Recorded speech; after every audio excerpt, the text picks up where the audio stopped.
Cannabis Media Empire. I'm Travis Lippert, CEO of Veedverks Unlimited Limited, better known as Veedverks. And I'm Michael Miller, International Marketing Director for PanaceaLife.com. Beautiful day out there. It's going to be in the 60s today, low 60s, and it might snow tonight. How about that? I heard. Yeah. I just read that it was going to be like Snowmageddon. Wednesday, right? Tomorrow. Today's Tuesday, possibly. right? We might get hit with some kind of polar. They have some word for it, like a polar bomb. So, yeah, bomb. I know. I don't.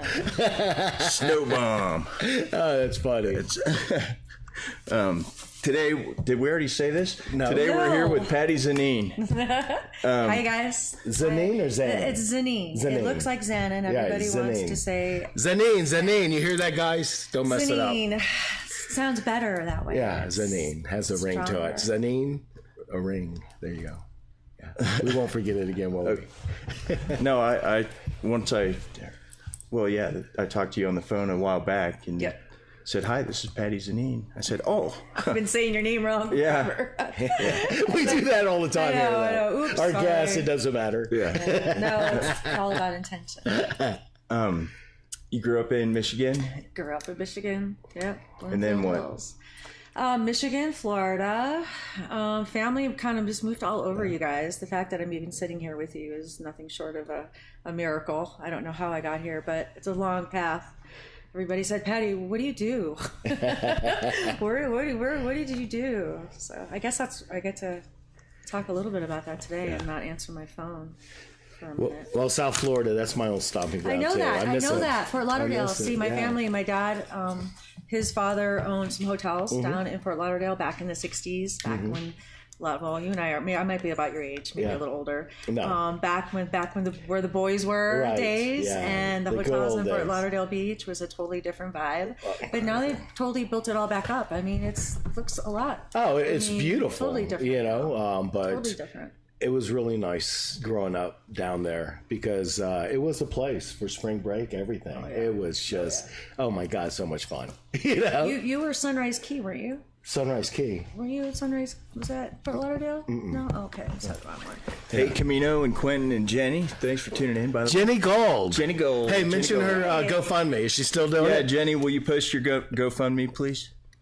Thank you. And Quentin, he's regular. Love to have him. Quentin's awesome. You had to watch all that, how it moves around. So what did you do before the industry? Before industry, okay, do you want the short version? Well, we've got as long as you want. Okay, good. Thanks for having me, by the way. I've never been invited. Say that after. I have never been invited to do anything like this before.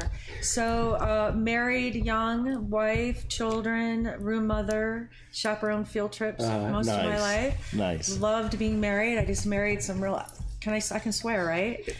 Yeah. Kind of like assholes. No, that's a swear word. No. But no, my life is... But you have to put a quarter in your... Oh, that's right. She brought a swear jar. I brought a swear you jar. keep talking, I'll bring you a jar. You get my jar. So I brought a jar, and for every time I say I swear, actually it was going to be for fuck, but then I put fuck, shit, asshole on here. So. Well, if that was mainstream media... so... curse canned before. There we go. The kids, we used to keep it in the kitchen. I have 4 daughters. I have 1 granddaughter. And back in the day, it was like if they left all their clothes on the floor, there was a bag. If mommy went through the house with the bag, you had to buy back the bag of stuff that she picked up off the floor. So really? So this was part of the swear jar I love that idea too. But it's empty. What's up with so that? far. So we'll have to get some marbles. Actually, I was going to put something in there for every time, and then I'll we would ring it. Quarters. We would ring it every time it goes in. Ding ding ding. Yeah. But married forever. When I got divorced last time, I went into real estate. I was married to real estate developers and learned a lot about the business. I like building and construction. And when I moved to Denver, started with a small fund that was doing fix and flips, and that's how I learned Denver. I was doing what? Fix and flips, doing flipping houses, flipping houses. I was a buyer's agent, and I'd go in and work with a couple of boys. I would go in and flip them around. And from that experience, met a person who had a piece of real estate that was eligible for cannabis. Back just about 13, 14, everybody was hunting around for real estate. And that was really my barrier of entry, meeting people, looking at the buildings that I represented, and catapulted me into getting to know all the other aspects of it, the bandwidth, building it out, meeting the contractors, watching the guys put their team together, also watching a lot of teams fall apart too. Oh yeah. Let me tell you what, there are a lot of fancy pants that aren't still here today, and some that are thriving and have been working really hard, you know, to get from the THC space, and now I'm doing both THC and CBD. You're doing a lot with hemp in Kansas. The hemp. I want to talk Tell about. us about the Elkhart Hemp Project. I want to talk about Elkhart Hemp Project. Elkhart is a little town on the border of Oklahoma and Kansas. My favorite state, Oklahoma. Is it? We're from Kansas. I'm joking about Oklahoma. You are? Yeah. Well, they seized Panacea's biomass. I actually kind of aware of that. Yeah, I know. And it's a whole nother story. We'll leave that one alone. But that is part of the reality of the business industry which we work. Absolutely. And people on the outside have no idea. And if they had to go through what we go through, and they'd be out of business. It's almost like a setup to put you out of business. So you have to have really strong core structure and integrity, and, you know, I think a good base. But here I am now working with a group of farmers in Elkhart, Kansas. Nice. It's a small town. I think the population about 2,200 people full time. Most of them are hemp. So they're going to be hemp, wheat, corn, cotton, milo, cotton. There's some cotton guys in there. Most of them grow with big giant circles. This is all new to me. I come from indoor. Yeah, I see those when I'm flying over. They're so cool, you guys. It's a pivot. So cool. These big water arms systems. that go around, and some of these circles How are big is 100. a circle? Some are 160 acres. Some are 100 acres. You can kind of, the smallest I know are 140. I think the guys have. So they're talking about converting some of these circles to hemp. Now, big question is how much. You know, everybody is like in a hurry, thinking it's the next great thing, which it is. But at the same time, I'm a firm believer in having us phase into it and control growth. Exactly. Because I'm probably one of the most enthusiastic people you'll meet about the project, but I'm also want to be one of the most cautious, you know, working with these guys. And so they've invited me to come there and work with them and form a collective. And I'm hoping so much if they are paying attention and get to listen. Where's the camera? Like, where are cameras looking at me? Everywhere. Oh, I was afraid of that. Everywhere. Like focus on We're getting every angle. I just want to get on one. No, there's no such thing. These guys not out of the blue, but a friend of a friend invited me to come to town and go to sit at a town hall meeting and sit at the Civic Center and discuss what they have going on and how things suck basically, and the pride in farming and how do we make a living. And they've heard about marijuana, and then they've heard a little bit about hemp, but they didn't understand the dynamics of it completely, and how the sameness of the plant, which we all know, and the differences, and what they would be looking to bring into their ecosystem. And that's what we're working on. And you're shaking your head because I know that you have been involved in some of this as well. I find it fascinating that there's so much knowledge out there and there's still so much information to be had. And the practical experience. A lot of these guys haven't had the practical experience of growing with such a plant that's so variant. I mean, the variance, you know, it's not like if you have a kernel or ear of corn and you're supposed to, there's only you have to have 100 and you only have 99 and you have to throw it away, you know, and you lose a whole field, or everyone that only has is missing one. That's what happens if we test hot. So they're learning. And it's an expensive proposition, to flip 100 acres into hemp, but well worth it, I think, for the farmers, as long as they have a good consultant, guiding them. There's a lot of variables on what can happen.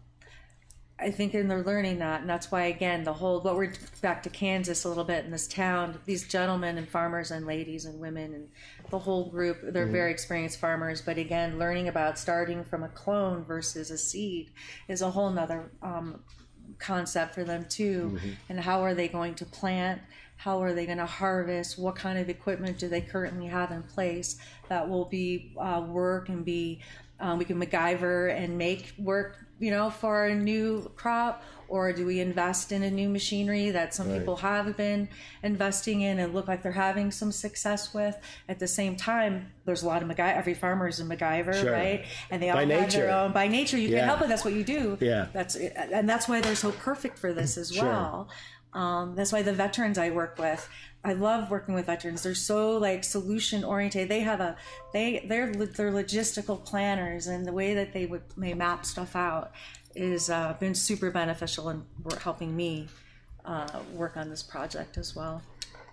So I wanted to grow an industrial hemp maize in Kansas. I love that. This year, they specifically wrote it into their reg that you cannot do that. Why? Because he brought it up. Because you ruined it for everyone to ask if I could grow an industrial hemp maize. Well, let's call him up right now. I want to call him right now and tell him that we need to readdress this issue. Seriously. Well, because right? Am I right? Right. It's specifically That's why I left Kansas all burned out. Remember, I posted on Facebook only a crazy person would grow hemp in Kansas, which is great. Year. That's when we first started kind of talking more, I think, too. Because you were like, Patty, what the fuck are you doing? Yeah, why would you do that? Now, but I mean, it's somewhere in this pile of paperwork where they just want to talk about paperwork. Here. KAR 6-34-5. They wrote that in there because I called them. And they crushed my industrial hemp maize dreams. And so now that's a special moment. He's actually hurt. He should be. My question to the Kansas Department of Agriculture is, what if you just harvest it in a particular pattern? Or what if is it that it cannot be a maize? Or is it that it can be a maize but nobody can come to it? Because that could still have value. To have a hemp maize. Yeah. Yeah. What's whose definition of maize?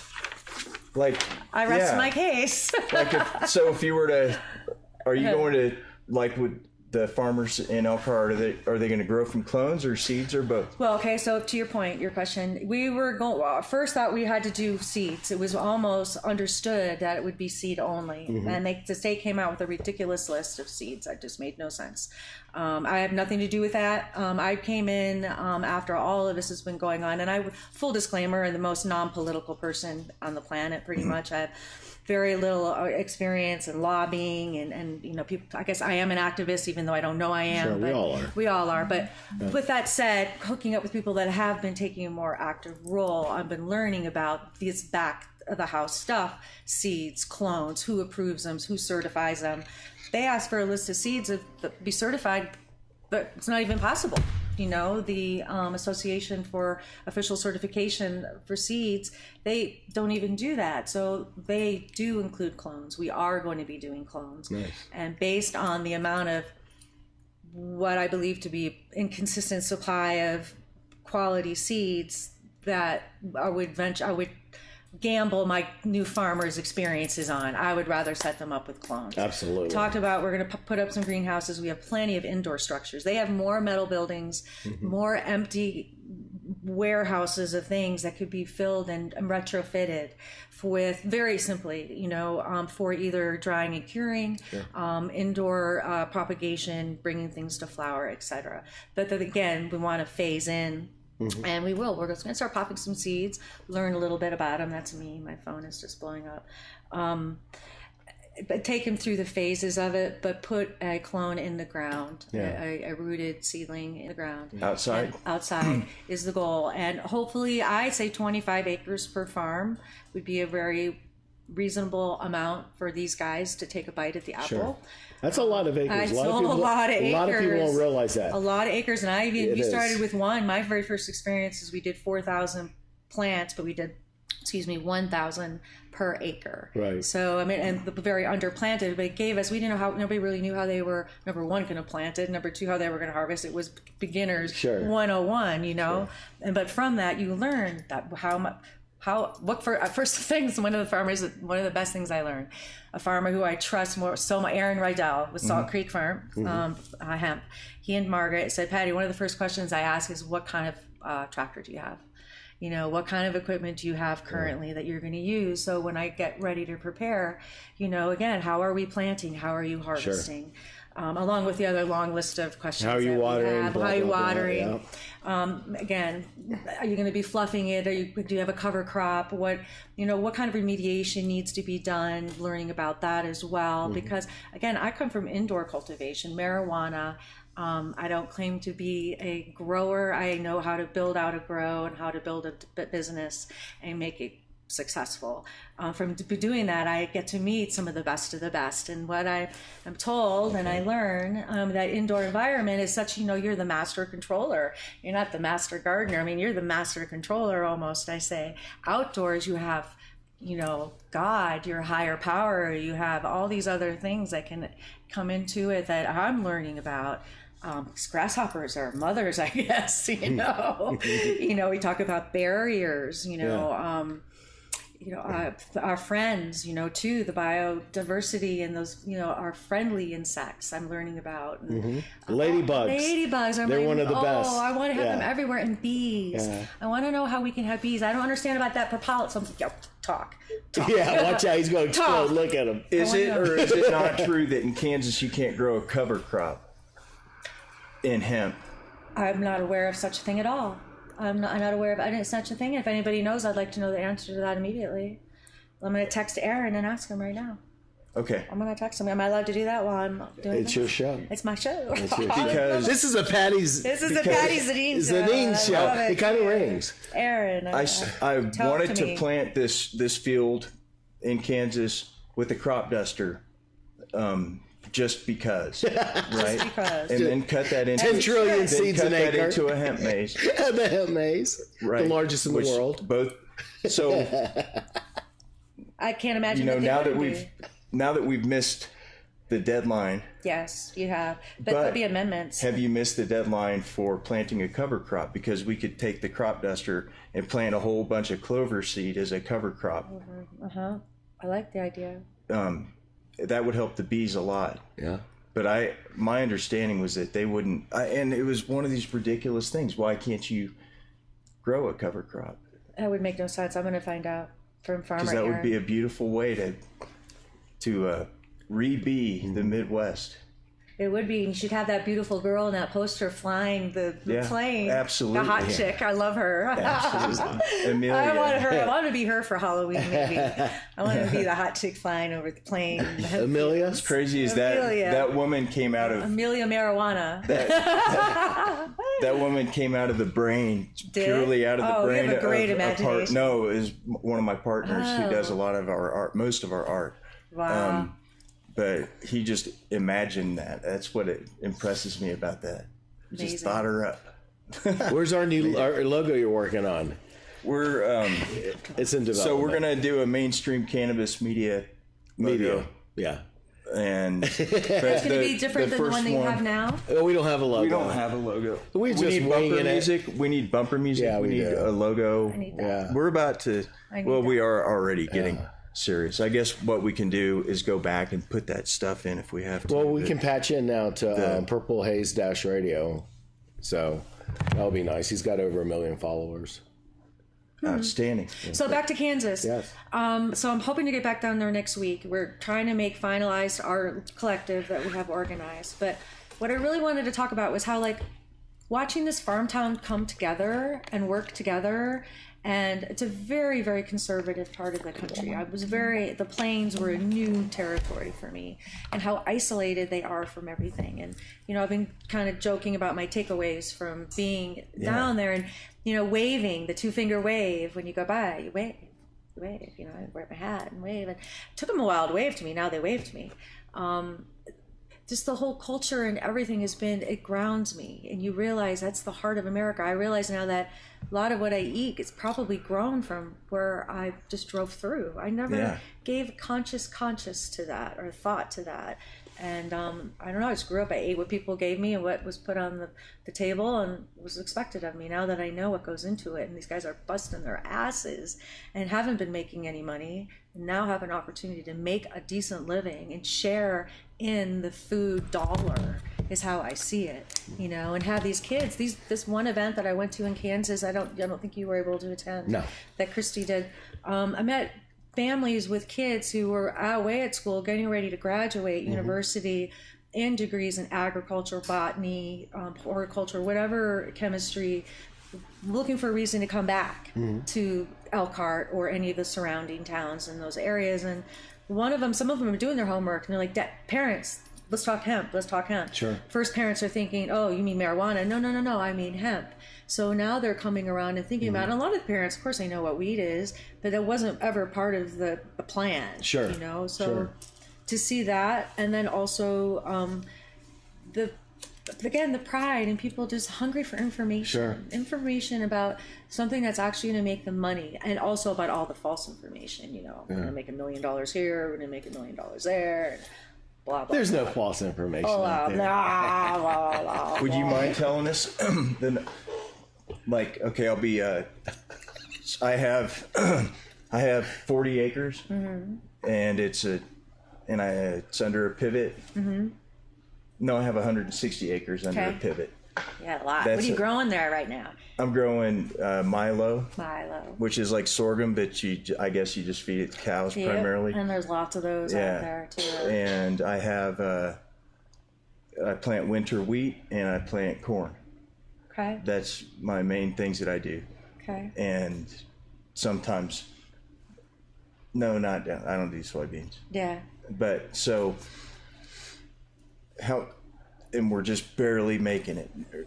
If you're making it, nobody's making it as a farmer anymore. Apparently not. And I have a corn planter, and I have just a John Deere harvester, and stuff to spray, chemicals and whatnot on. How much, am I going to plant these things by hand? I'm going to plant them by hand. Well, Travis, let's say, what do you want? What kind of hemp are you growing? What kinds of hemp are you growing? What kind's going to make me the most money? Well, that's up for debate too. I mean, seriously, ask 3 people, and you're going to get 3 different opinions in some form or another. Because I'm a huge, we talk about medicine, we talk about fuel, we talk about fiber, we talk about energy, all the different uses. Who's our end user is what we want to know before we ever put the seed or the clone in the ground. So my question to you would be, what am I growing you for? Are we growing for medicine? And are we growing a specific strain?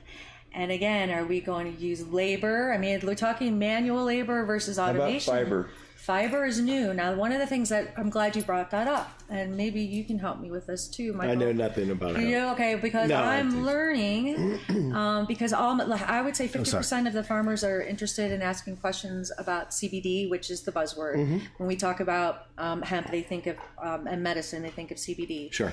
Many of them also, the cotton people in particular, are familiar in hearing about fiber, and they are more curious about it and about making the switch over, but where is the manufacturing end of it, and who are their end users at this point is turning into be, I think, moment for pause, and I'm all for it. And I think if I had some extra, that would be something I would be investing in. Honestly, if I was working with a group right now and everybody's talking about extraction facilities, which is a whole nother conversation, I think the decorticators and machinery and any equipment necessary for the refinement into textiles is a no-brainer again, and into plastics and injectables, molds, any of those plastics that you use to be replaced. But again, who's making the machinery and doing effectively, cost effectively, and who's buying it? I want to be a part of it all day long. So that's part of our hunt as well.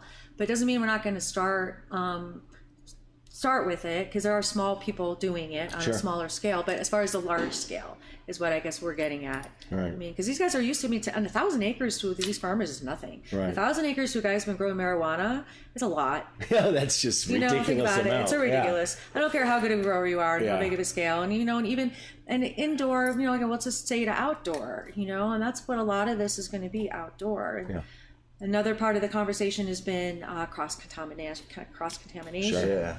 Who's growing? The circle's growing boys over here, and the circle's growing girls over here. Marijuana a couple miles down over there. And then and I'm in Oklahoma, and then my circle's in Oklahoma, and your circle's in Kansas, and your circle's in Colorado.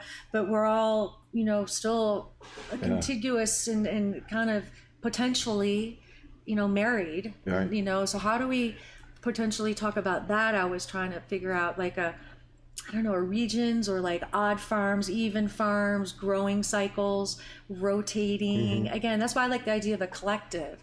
Besides the buying power and the resources and the shared risks and rewards, I think it empowers them to, on that, again, to scale up and be competitive with canopy growth and Ianthus and whoever else is coming into the market and going to be competing with. I'd like to see Elkhart be one of the centers of the corners of the United States where product comes in and goes out in one form or another, and I'd like the farmers to benefit from it.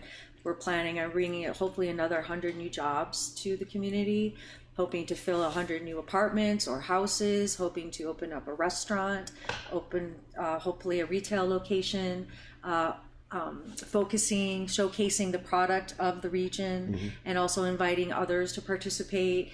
I think as different farm collectives and get their seals of approvals. I think there's an opportunity for the farmers to be more in control than they have been in the past, and that's only. And I don't profess to know how much control they have or haven't had, but the kitchen table conversations that I'm having at 9:00 at night with very tired people, trying to figure out how they're going to pay their bills and then how they're going to invest in a new crop and economy with a lot of people with a lot of different information. It's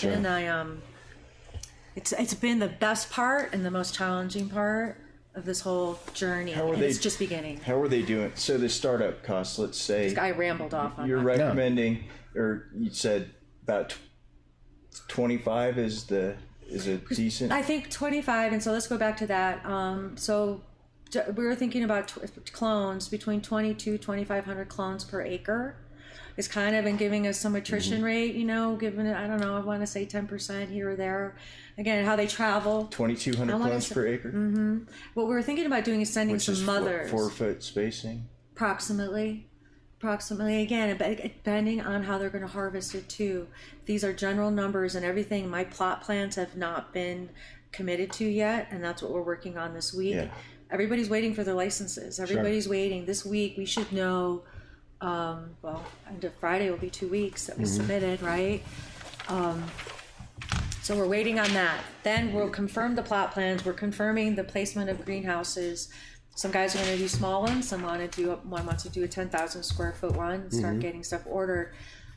Thinking about taking some mothers and start doing some cuttings there, actually. But again, it's a part of a bigger picture.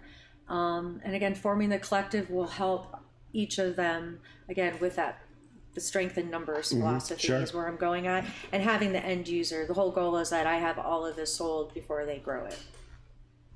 Right?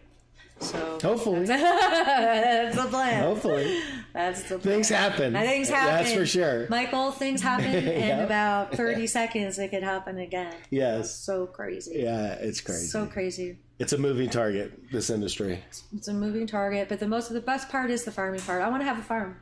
I mean, what's my exit strategy and where I want to do is my white picket fence is that I want my own little hemp farm. I'm gonna just do my own little thing and help build other people's businesses. Is what I want to do. Yeah. So how for harvesting then? You're planning it 4 feet spacing, putting 2,200 clones per acre. Approximately. with guys like riding on the back of a tractor and just boom, boom, Yeah, boom. You get there's some on YouTube you can see them Yeah. actually, Travis, and you can do 2-seaters, 4-seaters, there's 6-seaters again, depending on how. NOCO. You'll see them there. Yeah. You'll see them, the Bish guys. Yeah. Those two boys, those little cutie pies, they're adorable. That they come with a pretty cool piece of equipment. And they make it in Nebraska, I believe, and they have a lot of experience. They're farmers. Yeah. They get it. And a perfect example. Some people, I planted probably 400 by hand myself, getting down on my hands and knees because I could. And that was probably one of the things too that kickstarted my whole experience too. I was like, this is what I really want to do. I think this is just good for you. It was really good. Yeah, I'm a white girl. I could never do that. Yeah. Farm. I'm down. Yeah. I'm down. I don't dig holes, I don't move dirt, and I don't lay sod. Amen, brother. I do just about everything else. Those are the 3 things that I said never again. One time I planted 18 bushes in my backyard. I swore off of those. Yeah, it was way too many bushes. Wow, that was way too many. I'm worried. Yeah. There's a lot of work in farming hemp. There really is. It's especially the harvesting. Well, it's backbreaking. That's just it. How are you going to harvest it? Yeah. And then just the machine the other key thing I've learned, well, I knew it. I kind of had to spread the word. Where are you going to put it when you cut it? Sure. What building have you designated? What, not only environmentals, but security is a huge issue now. Yeah. That we all have to be totally aware of, because this isn't corn anymore either, sitting in silos. It's a totally different material that has a totally different value that I'd like to keep a heightened awareness of at all times. And a certain shelf life. And shelf life, exactly. For extractors. 100%. Absolutely. And are you growing for extraction, or are you growing for smokable products? Yeah. Are you going for... So, a perfect example. I would like to grow, say this is next year, like a high CBG crop. We're doing 150,000 pounds of that next year. A high CBG crop, and then I'll have it extracted as close to the source as possible. But so you plant them with people. You need extra labor that doesn't exist in a lot of. Maybe it does. Huge. Are you going to have to bring people in to Elkhart? Yeah. For harvest? To do this. No, we're going to do it for a couple of planting. Yeah, and harvest especially. Then you spray things on it, or there are things that you do to the land. You can't spray pesticide, or you can't grow hemp like you grow our food in America. You've got to do it a whole different way. So they're learning. You need soil samples right off jump. We did that. Doing that. And that's where the cotton guys were the first red flags right away, because they already raised their hand and said, because at one of the first meetings I said, we use Roundup. Exactly. And I was like, okay, what does everybody grow, and who grows, I asked about some different methods and stuff, and the cotton guy was like, yeah, I've been growing with Roundup. And I was like, okay, you over here. And but they want to know how to remediate it, right. how to change it is the good news. But how you're going to plant it? I'd like to plant. I'd like to plant a remediation crop with the crop duster. Then that to one of those cotton guys, land, and we'll test your land for glyphosate ahead of time first, and then crop duster. Then don't mess with it for a whole season, and then cut it, and then we'll test the land again. Too, you can put some cows on it too, can't you? I see the guys who run the cows on the corn after they cut it. They have to change.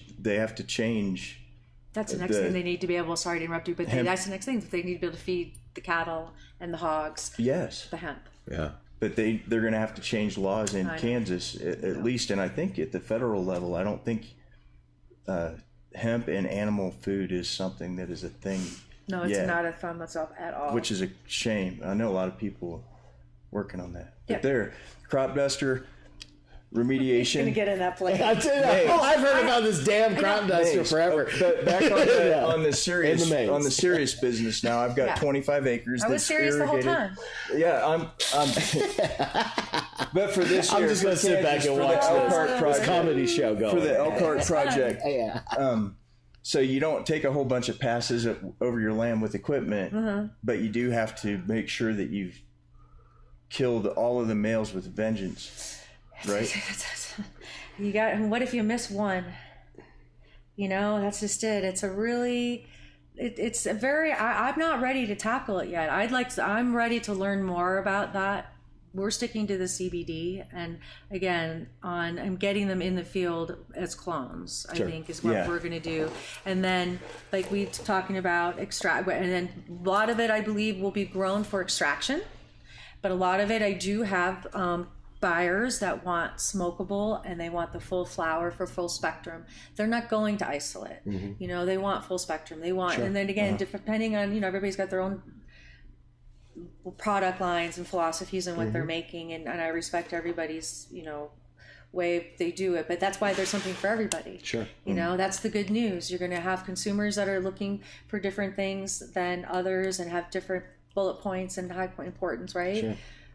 So, and that's where, again, I think defining what these farmers do best, I want them to find what they do best and stick to it, period, and be the best at it. And that's what they all want to have, the same growing standards. They want to grow organically. They want to share, again, in each other's knowledge and experience, with whether it was pesticides up in the east side of the state or more water up east, you know, in one port, or dry land here, again, in the different irrigations. I think they're going to maybe find some of the strains do better, you know, in different portions under different conditions. And maybe I'm wrong. Maybe one was just so fucking perfect, it's going to grow perfect wherever you ding, put ding, it. ding, ding, ding, ding. Damn, I'd have had like 75 cents already. Damn it. Because it is. It's. I think this is, I call 219 R&D for a lot of people. And the ones I got in the last couple of years, and there's certainly some that are seasoned, that have been doing this for 3 or 4 years, and Aaron and Margaret are a couple that have got a few seasons under their belt too, and they've learned, and through spreading their information and attending all the events, and I know you go to a lot of them, and you know, say what you want to about, you know, the hemp industry events. They're a great place for people to learn, to network, build your alliances. You see over the years, this will be my 6th NOCO. I mean, so that means I went to the first one, doesn't NOCO it? is coming up. I mean, soon, and some people diss it. End of the month. It's great. It's really, there's so much opportunity. It's like MJ in Vegas. So I can't stand Vegas. I go to the conference every year for those days, because that's where I get more business done and more contacts, and the people who are doing stuff. And plus, it doesn't, you know, most people like Vegas, but it's a fun hit and run city. It is a hit and run. Yeah. Oh, absolutely, hit and run. But I think the Kansas guys are super. They're so motivated. You know, that's what's so interesting. I mean, they really, it's hometown. Keep talking about the kitchen table. Sitting at their kitchen table has probably been the most monumental experience ever. And to have these men sit there so humble and ask for help. I mean, you're the Aaron Brockovich of hemp. That's what she is. No, I'm that crazy chick from Denver who's in weed, who drives a Mercedes, you know, and has got those big tumbleweeds coming out underneath the tailpipes. You know, I'm going to turn it in and get a Ford. But I'm super excited for him, and again, the opportunity. I'm getting a little exposure for it because it's worthy of it. I think it deserves, and any town that's doing it. I think there's a community in New York that I heard is really veteran based. They're combat vets that have about 20 acres up in New York State that are forming a hemp alliance, community, collective, co-op, whatever, you know, term we want to call it. But I think, again, being a part of a network, being autonomous, but also having the support of a national organization maybe, or having, again, that control. So, you know, it's not that race to the bottom like we had in the marijuana side. Watching the marijuana prices go south the way they did has been heartbreaking to me.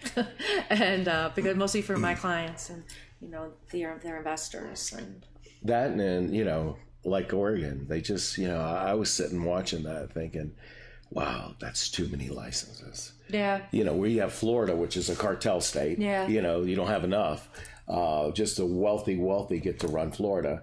And then you have Oregon, where anyone could have gotten a license. I saw an ad on Facebook yesterday, $40 ounces, top shelf. I saw something too. You know, it's like $2 grant. I mean, some ridiculous amount. I was like, I thought it was a joke. Yeah. Maybe. I just couldn't believe it was even real. Well, I mean, you know, you look at a state like this, you can get, you know, on sale $60 ounces, but a lot of places you can easily get $125 an ounce for here. Wow. Besides you probably get the Man, I am Diego. I am out of weed. No way. My driver's license expired on my I birthday. brought some. I brought samples. You're I brought crazy. some. I was like, should we get to do like a Elon Musk move here? You guys can. Me? He knows me. After Out of hours. respect for the neighbors, Yeah, like that's after fair. hours. I'm not opposed to doing that. But Yeah. It's such a we've nice got place you guys We've have got a there. drug company right next door to us, and I can hear their noise, and they can hear our noise. Oh, how and funny is that? so I wonder. I just don't want to.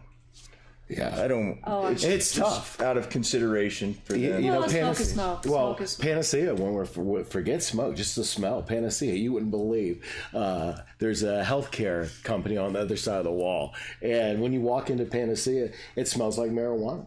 You know, it just does. Hemp smells like marijuana. It looks like if marijuana. It's good hemp, it does. Yeah, so you know, we used to get a lot of complaints, and I guess they just rose their hands. Forget it; it is what it is. But now we have our new facility, so it really doesn't matter. We have the whole building, so we don't I have to heard worry. it's nice. Yeah, it is. Yeah. We're already we're 100% booked in that place now, and we're looking at a building next to it. Nice. You know, for our maybe edible line or whatever. Right. Leslie is, you know, she needs to really become, I think, more known in the industry. She was a mover and a shaker. She's self-made. Panacea is woman-owned, which I love. I didn't know that. Yeah, so, yeah. Got a lot of good things happening. Farm Bill, since it was signed, what are the issues you see? Everyone thought it was going to be like the gates would open. I didn't the think heavens that. gates. I didn't think No, that. right. And we're kind of, when I say we, the collective, well, we're concerned about transportation. 100%. I mean, here I am farming on 3 corners. Yeah. 4 corners. I mean, crossing, all my stuff's going to be crossing fucking state lines. Yeah. So, I mean, what do we even do? A lot of people are getting their stuff seized, not just Panacea. I know. There are others. Isolates, everything. There are others, too. and that's why Yeah. I invited law enforcement. When I did my first stakeholders meeting in Elkhart, I had bankers there, I had farmers there, I had the insurance brokers there, I had law enforcement there, I had the city council there, I had county commissioner there, economic development, private, blah, blah, blah. But the last one, I was glad I thought of law enforcement at the very end. I called the young woman who really put the whole thing together. I said, can you please get law enforcement there? And she was, oh, okay. And they sat in the front row. And Did they have questions? They didn't ask any questions. I made sure she knew who I was, and I ran into her at the Pizza Hut now. There's 3 places to eat in town. Yay. And the Pizza Hut, apparently the cousin and That's the a hot sisters, they work spot. there. Yeah, it's a hot spot. So we see each other, but now we're on a first name basis. It's Officer Mandy and Patty. But it's sketchy at first. And those are the people I said, we want people to know these are our transport. These are our trucks. And we have hemp in them. We're not trying to hide They don't anything. care. Cross They don't. state I lines. know. That's what I'm saying. But we should be able to do that. We're licensed. We're insured. We're bonded. I mean, we're completely. It'd be like if I was moving blue jeans across state lines. Why not just write hemp on the truck real big? Or at Because least they'll like pull you fish. over and rest on the spot. Like fish. I'm gonna put an X on it. No, Why do I'm gonna they have an put X on fish it. on the back X of trucks that have fish? Is that like, to warn you? isn't that weird? A fish on the back. No, like on the back of some semis or just transportation They trucks. are. If they have fish in them, it says fish on the back. That's what I assume that means. Maybe it's trick. Maybe they're tricking you. Maybe that's really beef. It could be. It could be chicken. It could be the cow that I see eat more chicken. Can you hire an off-duty Oklahoma State Highway patrolman Chase his ass to down. to take a plane flight to Kentucky and get in a truck and then ride I back? wouldn't advise it for that officer because you're going across state lines. Once he gets into a state and gets seized, they don't care about you're a cop or not. We just need rules and regulations for cross-country transport. That's it. And everybody's like at the same book. Yeah. It seems like, the left hand isn't talking to the right hand, or they don't have any interest in turning the page. I don't know what it is, but it's absurd. I mean, your instance and several others that I'm aware of as well, it's absurd. Yeah. And they have no idea of what the expense that is and what the money lost, the revenue that could have been generated from that bulk shipment of material is just money that they can't even imagine, and again, not that they don't pay for it, but still, it's just those kinds of indiscretions. And I think the discretionary power that's still these small town, back to my police idea, getting the small town sheriff department deputies and people, hey, I'm Patti Zanin, I'm opening a company, the farmers are growing hemp here, we're going to be picking a product from the farm, from Joe's farm in Oklahoma, we'll be bringing it over here to Elkhart, Kansas, we'll be processing it, and then we're probably going to be going back through Oklahoma. I mean, this is our transport manifest. I mean, does that not sound like a good idea? We did crazy? that. We had Oklahoma's permission. We had Oklahoma's permission. Kentucky twice endorsed it or certified it as industrial hemp. It still didn't matter. You know why? The dog said it was marijuana. Dog. And so did the roadside microscope test. Dog. Yeah. The dog smelled marijuana. Yeah, the dog but smelled of course marijuana. It and then they looked at it under a microscope. Of course, they're going to be, there's marijuana, there's traces of it. That's not the point. Yeah. It's like how much, right? Yeah. And that's where the quantification hasn't been perfected, or a roadside, or that's what we need, we need law enforcement or whoever is going to be the enforcer on this. I mean, if it's a speeding ticket versus a DOT, or how do you break that down? And those are things that I have questions about too, because if my biggest concern really is just getting the material off the farm to the processing facility, which is where it just ends for us, so, but we got to get it from there safely, because some of the farms have been put at risk too. These farms are in the middle of nowhere, you guys. Right. And people strangers show up to their house to pull samples, to pick up a truckload of stuff, and a lot of them got guns. It's a really awkward position to put a lot of these. That's why we need to bring the level of professionalism in the industry platforms of, the best management practices and, logistics and transportation. Well, I know we have some scientists out there really working on low THC. I hear there's zero THC out there. I personally haven't seen it, but I'm sure it is. But I think that will help a lot as far as transport as well. That would make such a difference. Yeah, it would. Because, it depends again. Did you mill it? Or is it shucked? If it's shucked, you might be hot. If it's milled, it probably isn't. Because you have to grind it into this one uniform mixture. Right.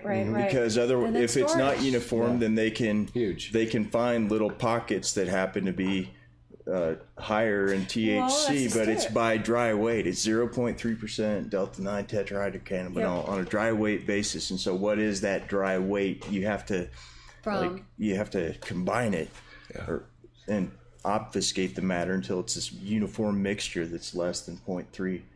And then is that field test the test that's admissible? I mean, is that where all the wheels, flag, stop, bam, bong, at that test?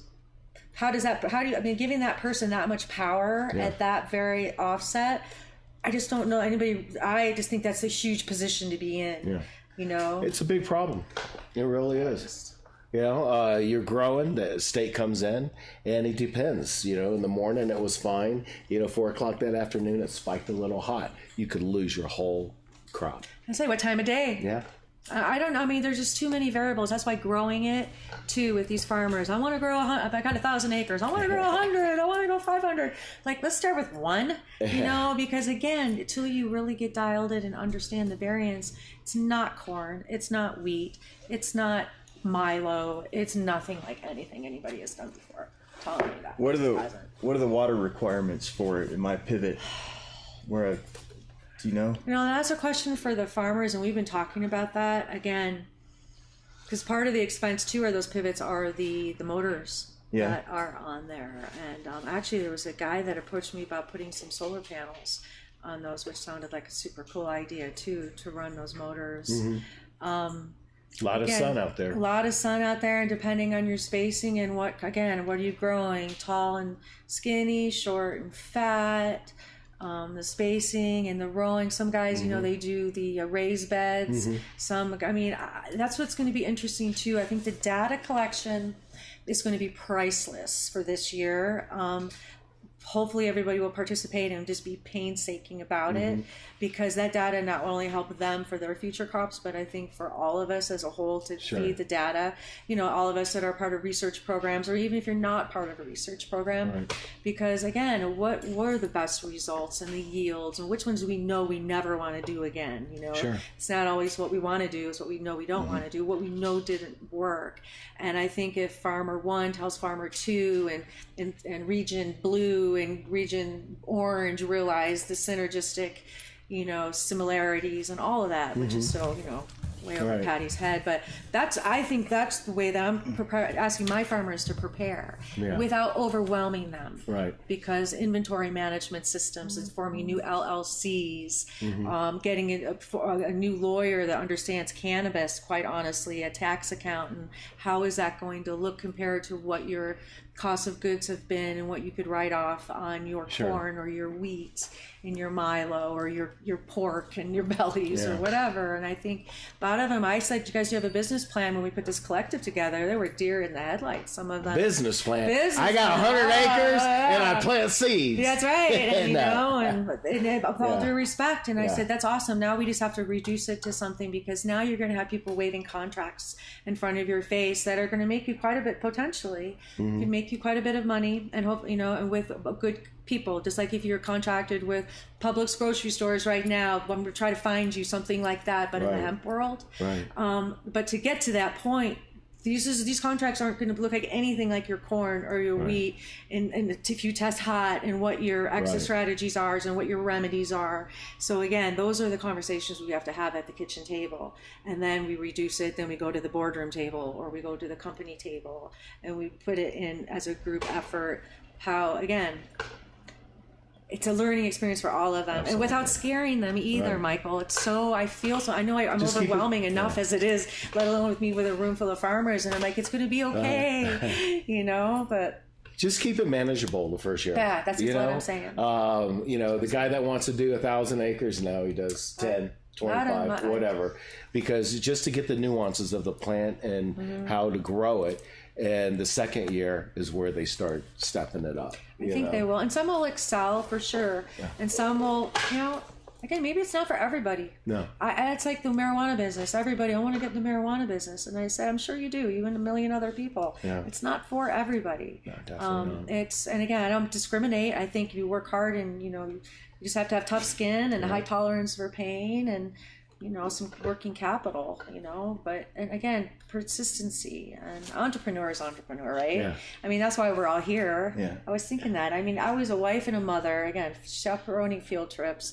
And here I am. I bet you loved that back in the day. I loved it. People I don't know if they believe me or not, but I loved it. I'm sure you did. I loved it. I loved the whole life and everything. But here I sit here with you now, and when I was growing up, marijuana, Nancy Reagan was on TV telling me I should be in rehab, or I'll never make it. Or just say no. Just say no. Just say no. I know. And, the greatest campaign ever. Just say no. To think about it. That's because I haven't launched Milnope yet. That's going to be the best campaign. Definitely. Love it. Definitely. I love it. I'm trying to get to some numbers where how much working, that's the worst thing that you could do, and at least in this part of the hemp business, is be underfunded. And so like how, if that's not too much to ask, but there's 25 acres, 2,200 clones an acre, X per clone. Let's say I can about $1 million. About $1 million. $1 million. No. Yeah. Well, you need backup money. I was going to say $3 to $4 a clone. Yeah. Depending on how many order. I'm gonna probably pay $3. I'll pay $3. $3 a clone. So $3 times the 2,200 is your number per acre. I think we have it down to about 18,000 and change per acre is the cost all in. But that's not harvest and curing, is it? Machinery? No. That's plant and grow. That's plant, hard. Now there's not labor. Wait, that's planted? That's not planted. That's the goods, the hard goods. Okay. And that includes the land. What the hard part is to determine the labor. Again, who's going to do what by hand? What's even feasible by hand? Right. And I think people are going to, that's why these numbers are still so freaking soft in so many ways. That's why I hate it. And it's one of the things that investors can't stand, are sophisticated, savvy, traditional investors. They know the numbers, there's matrix, they work off stuff. Those numbers can change, right? I mean, and by nobody's fault of their own, and no ill intent, tornadoes, whatever, bad seeds, all kinds of things. Hail. So, here in Colorado. But on a perfect world, I mean, the multiples should be 5 to 7 to 8 on whatever they were making before. Sure. I mean, they, again, done properly.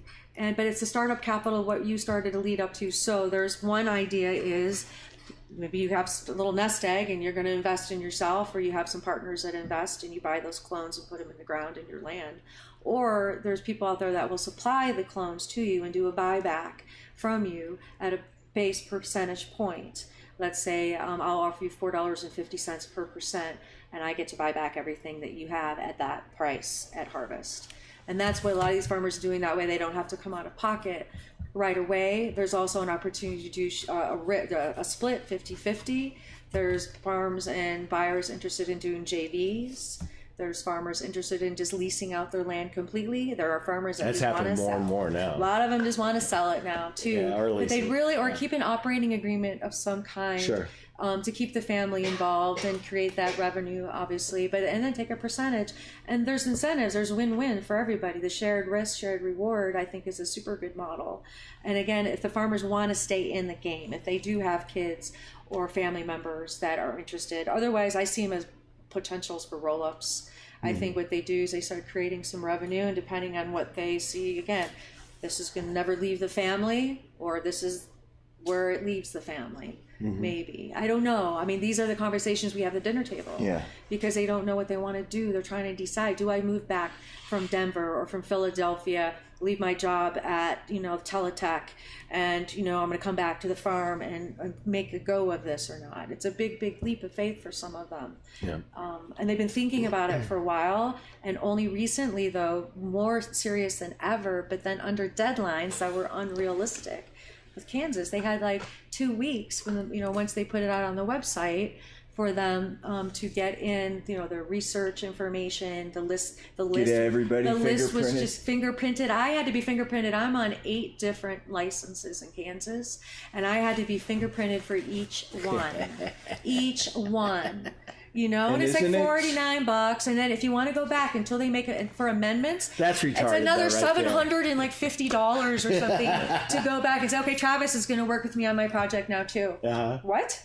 Talk about highway robbery. It's ridiculous. Sure. And they're not badging people. That's the other thing, I think, for the industry. That's what they want. They want fingerprint people who are going to be working on the farm for harvesting and planting. Sure. So that means every time you do that, you have to amend your application. That's a ridiculous idea. Yeah, that is. So they should have a badging system like we do for cannabis, so that when, harvest time, you call the temp people, or you call someone who says, oh, I want to work. Okay, well, call me when you get your badge, and then I'll call you and I'll give you a job.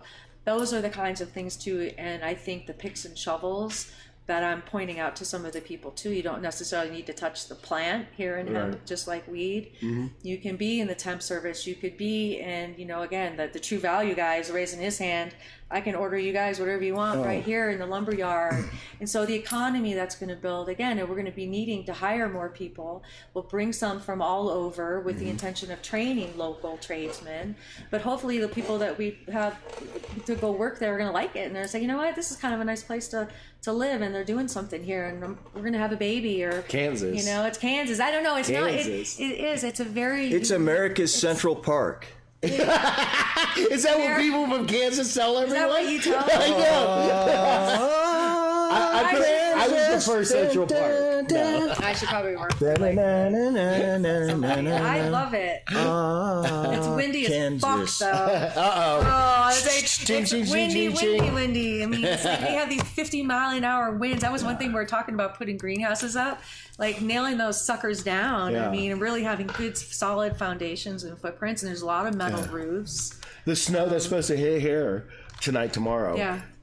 When it hits the plains, it's supposed to be up to 50 to 60 mile-an-hour winds out there. It's going to be insane. Yeah. I was driving down one of those roads a couple weeks ago, and it was so windy. I thought my car, I could feel it kind of like, I was like, I felt like Dorothy, man. Yeah. I was like, so this This is it. Who's that? Sorry, I haven't been paying attention to you guys. I know. I thought I was supposed to be your guest. Yeah, You Hello. are. You are. I just No, get that flower out of there. I want you to come to Kansas, but I want you to come to Kansas and sit around the table with my farmers. And I want you to meet them, and I want to... I want to do that, I think too. it's really, really cool stuff, you guys. And So this is Oklahoma part guys- of your education about Kansas, though. Yes, that's my flower. The state flower? Is it? Oh, it's their No, the state little flower is the commercial. sunflower. Oh, that's great. It's a pretty flower. To this place of mine, Kansas. Dun, dun, dun.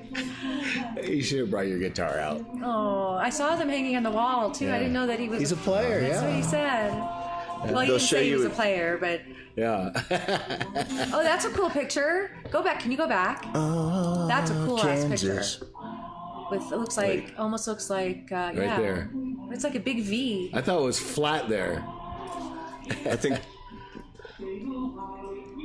So that's the other thing I want to do too. I want to build Yeah, it little doesn't hemp sell me on cottages. Kansas, sorry.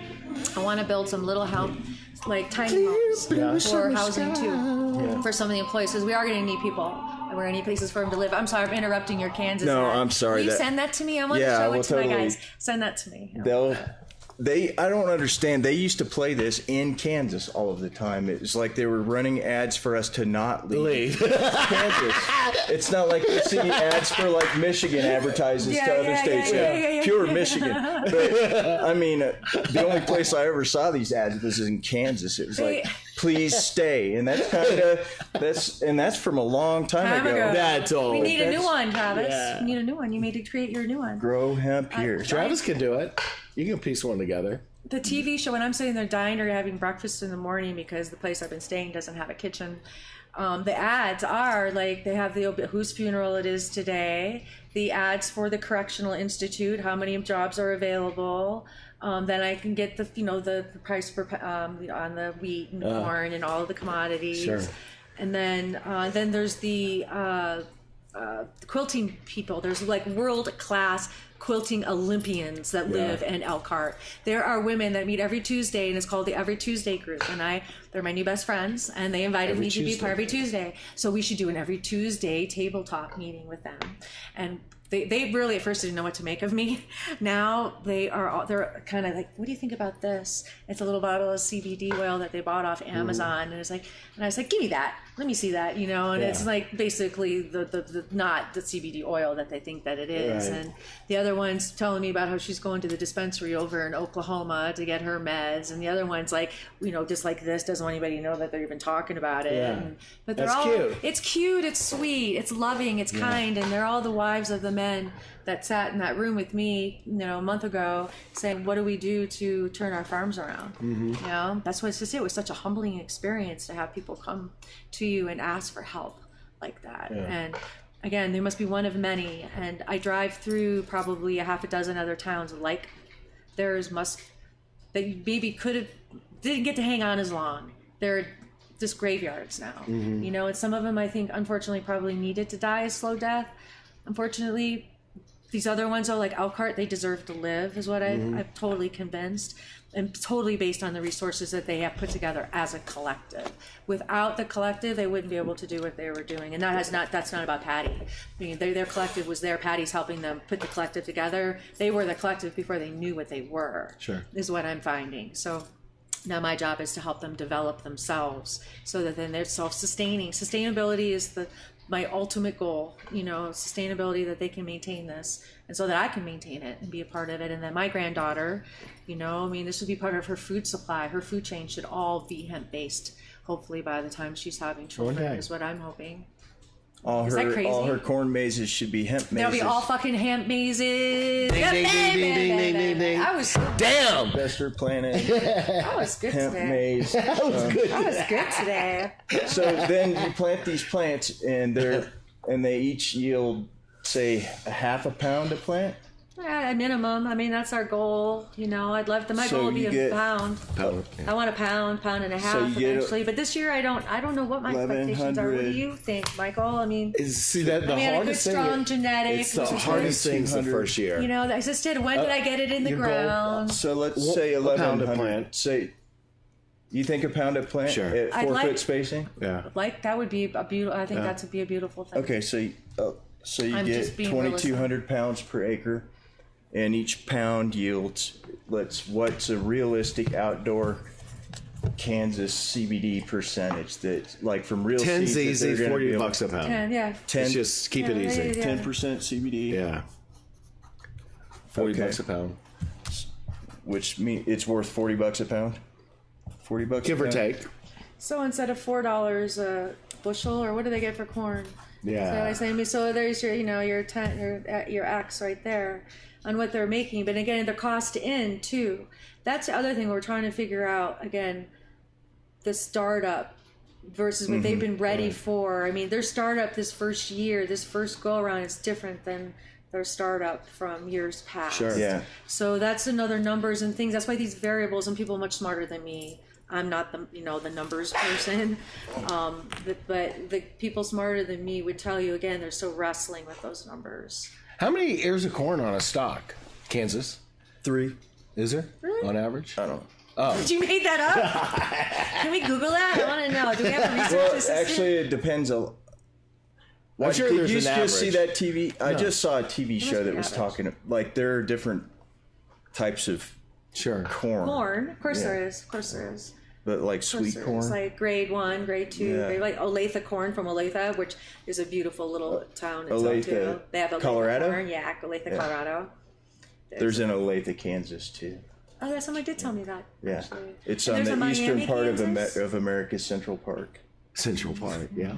America's. But there's a Miami too. Somebody said. Is there there? a Miami? Oh yeah, yeah. I've never been there. Yeah, I think there is. All right, so So this is what a podcast is about. if- This yeah. is So- fun as shit. I isn't love it? So it. here we Can I go. do this again? Of course Yes. you I'll can. have more Yeah, topic. no. We have so much more to talk You should have about. heard him I wanna yesterday. document- I got I wanna- Patty's coming in. I want to do a project. I want to do a project. I want to document. Are they going to charge? If I come in there with, like, pretend I can magically swing all of this, but say I show up and I just want to film See you. why I Welcome to my world. I just want to film these conversations that Yeah. you're having with people with my phone, but to step foot on that, you're on 5 licenses, you said? So for me to step foot onto one of those 5 properties, But you just have to add. which costs $750, and I have Amend to each get one.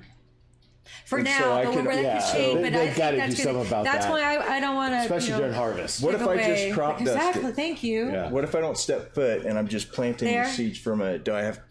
You're from the playing? air. You're playing? That's why I keep coming back to the crop duster thing. Is because of all of I the. knew we were going to come back to that. He loves No, his it's crop because duster. of all of the extra things that have to get worked out in order.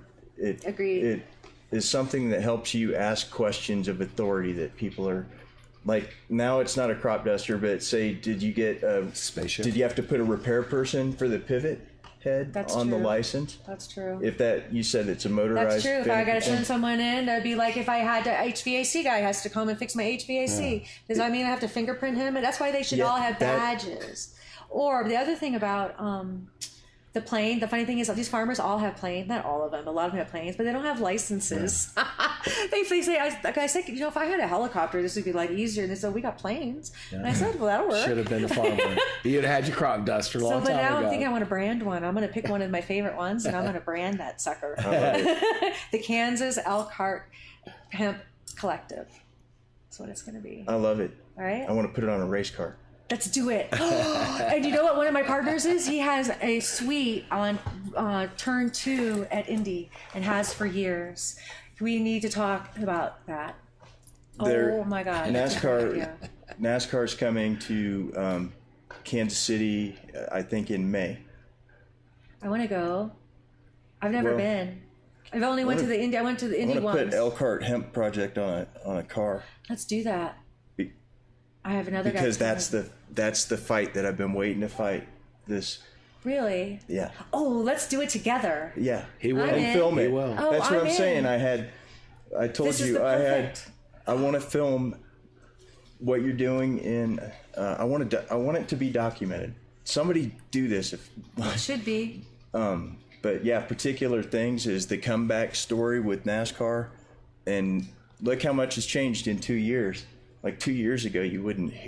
I have a You know, million they years. took our logo off the hood, but this I year remember when we they got did that. regular farmers, just like I told them. I said, "You're going to be planting hemp in Kansas pretty soon." Yeah. And now look, it's like, are you going to take ethanol off of the, around the Seal? fuel hole? It says like corn, like Does it around the fuel? Where you yeah, put it's it like in? 10% ethanol. Like, you going to take that off? Like, hemp is an industrial commodity, and we're talking about real farmer stuff. If you can come up with, if you got the right equipment, or if you can somehow figure it out, then cost you about the same per acre for like water and stuff as maybe sweet corn, and it's $18,000 an acre of additional hard costs. But when it's all said and done, you get $88,000 an acre back out of it. Not so bad, huh? That's the risk We were thinking reward. around we had a number around 60 was a number we were 60 back out. We were looking for I was 60. just doing the 2,200 Yeah, no, optimistic. fair enough. No, it's just say But- that's why I'm very loosey goosey with the numbers. And It's hard to forecast And I don't the want first crop. to overpromise and underdeliver Yeah. is like the biggest nightmare. But again, I'm also hopeful, and I think there's opportunity, and a perfect Well, that setup. We still have issues. like those are the questions I always get is like, well, how much does it cost? How much does everything course, cost? that's Like, what- that's what's all I the wanna risk? know. Like they can, I know. because compare that to like soybeans, where, They see the field with a crop. like how duster. much an acre do you make off of soybeans? Like nothing. No. It's a meager. And this is invigorating. I keep relating this to the .com must have felt like. Oh yeah.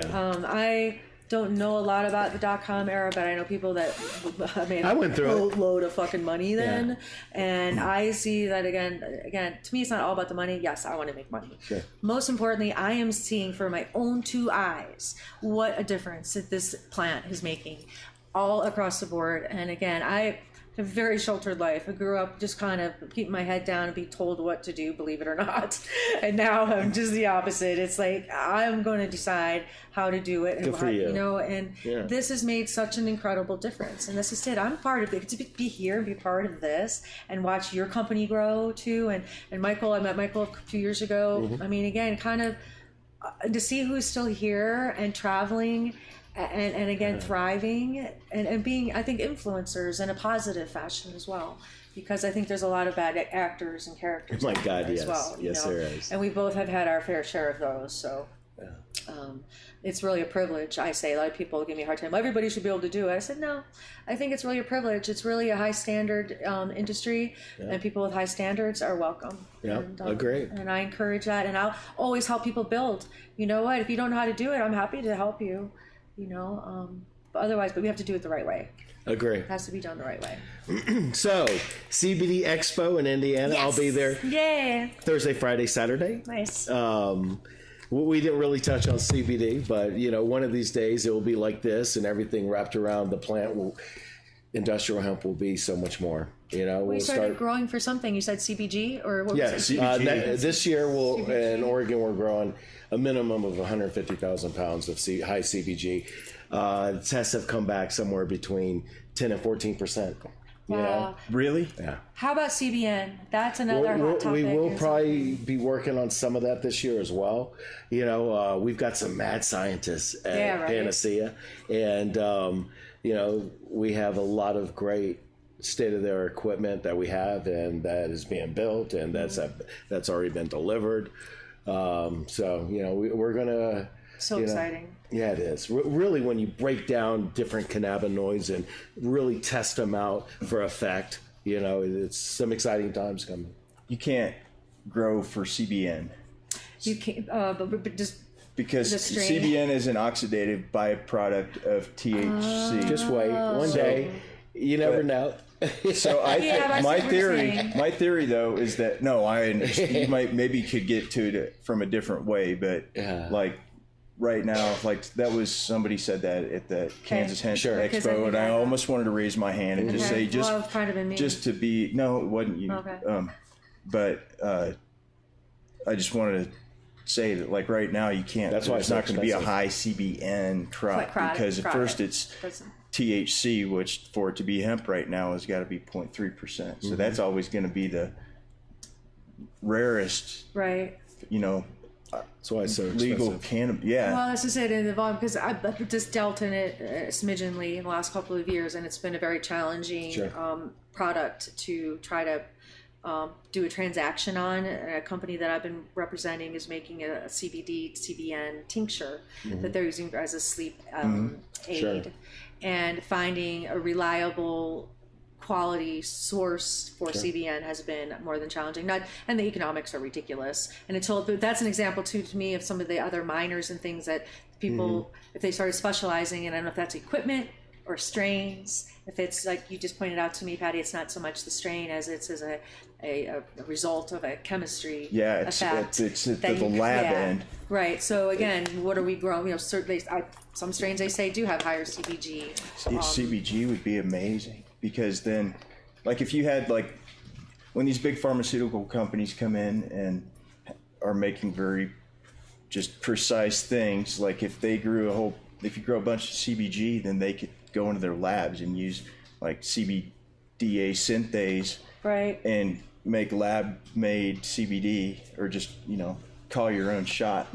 But all CBG is your food stock for making pharmaceutical type of complicated, patenty, overly whatever drugs that take Medication. 10 years to develop, and they go through all these clinical trials and stuff. Right. And What about, I'm hearing stuff too about like certificate of like origin and having markers so that we know exactly, because we all, anybody's in the industry who's listening, you hear about material coming in that's not from Colorado or US, but being processed here in Colorado and then being deemed Colorado product, and all those kinds of stories. You got to watch out for that. So with that said, again, everybody, one of the buzzwords is, where did it come from?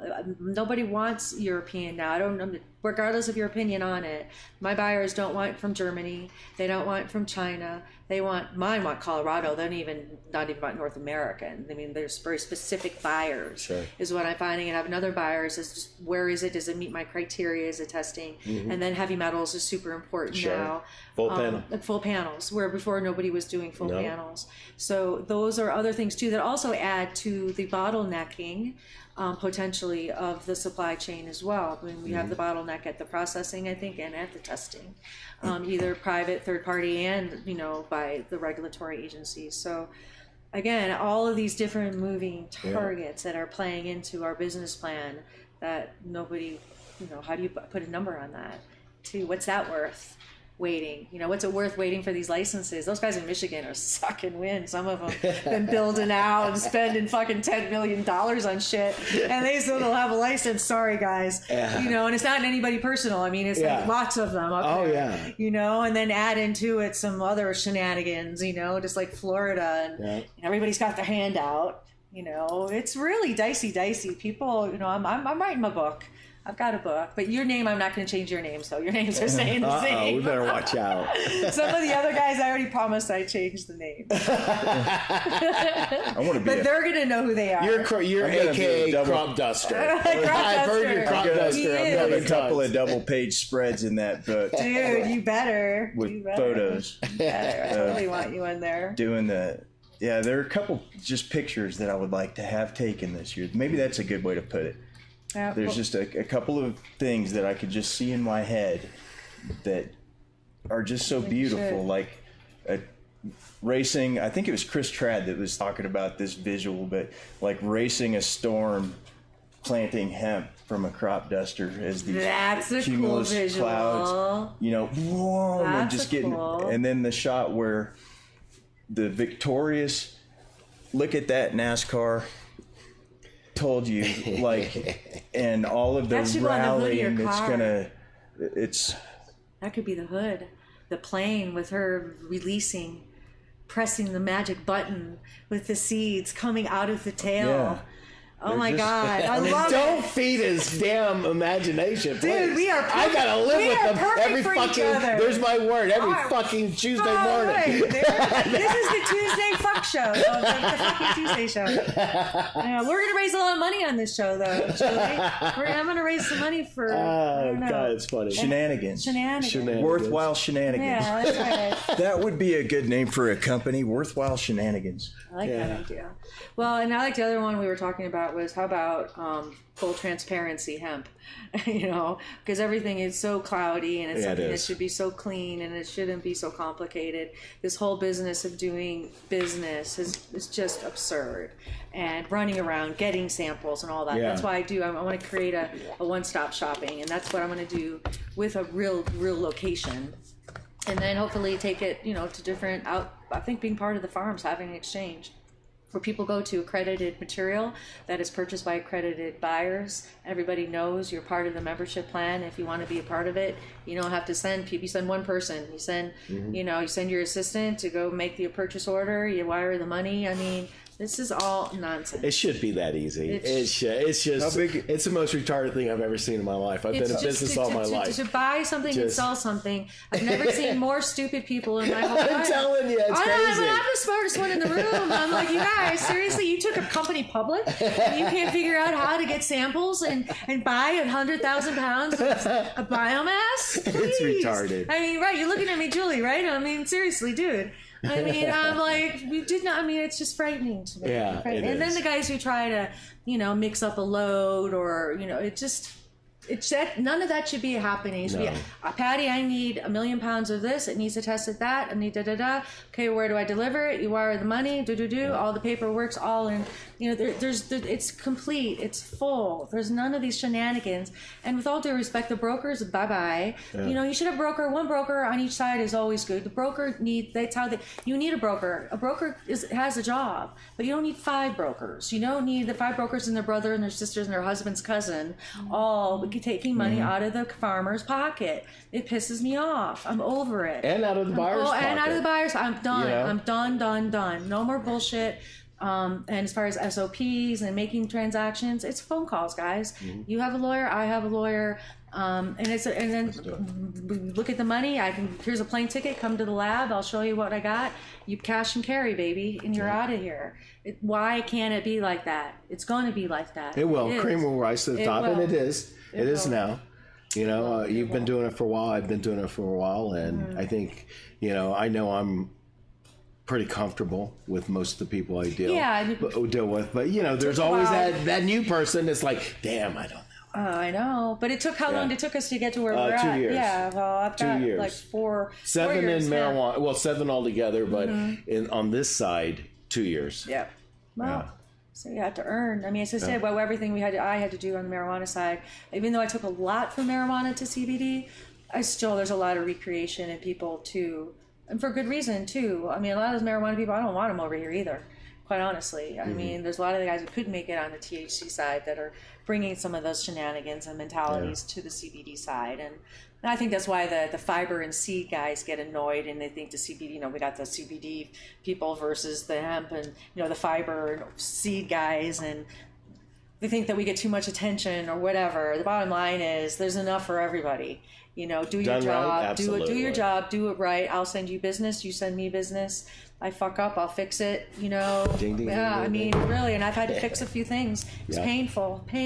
Yeah. But my reputation, I want to maintain my reputation. I'm sure I'm a little candid, but I've never fucked anybody over, and that's what I deal with. I've had 2 lawyers try to go behind me in the last 48 hours. Only in this industry. 2 lawyers. Yeah. And, it's almost more like a license to steal. It's almost like everybody puts all the credibility in the lawyer. Have the lawyer talk to my lawyer. I'm like, oh, yeah, that makes sense. And they're the biggest. Oh, and they're the ones that got the scam. In our industry. He's the one who's killing the deal. Yeah. He's killing the deal. And I just want to call him out so bad, but I can't. So right now, but unless he's watching right now, but he knows who he is. Yeah. It's we'll see. We'll see. Karma's a bitch too. Last words. Thank you so much. Come to Kansas. Kansas hemp period, everybody's hemp project is important, but the Elkhart Hemp Project Collective is something that I really, really want to build, and I really want to invite as many people as I can to come learn about it and use it as a model. Feel free to ask, I mean, let's talk. I want to have a round table soon. But I really Film appreciate it. Yeah, and you're going to come with me. He'll do the documentary on it. We're going to make some shit happen. It would be worth filming. It's such an amazing thing. Yeah. It needs to be documented. Somebody needs to show what you're doing this year for this little town in Kansas. Yeah. And I think it would just be a perfect thing. Thanks, you guys. We'll have you on It again worked soon. out. You'll be our hemp expert, CBD expert. Well, and he's a crop dusting expert. I'm just the color guy. Color commentator. All right. So, All right, later. great show. Yeah. Thank you. Thanks, you guys. Yeah, thank you. I really enjoyed it. Thanks for joining, Everyone, everybody. See you next Bye, Tuesday. guys. Thanks.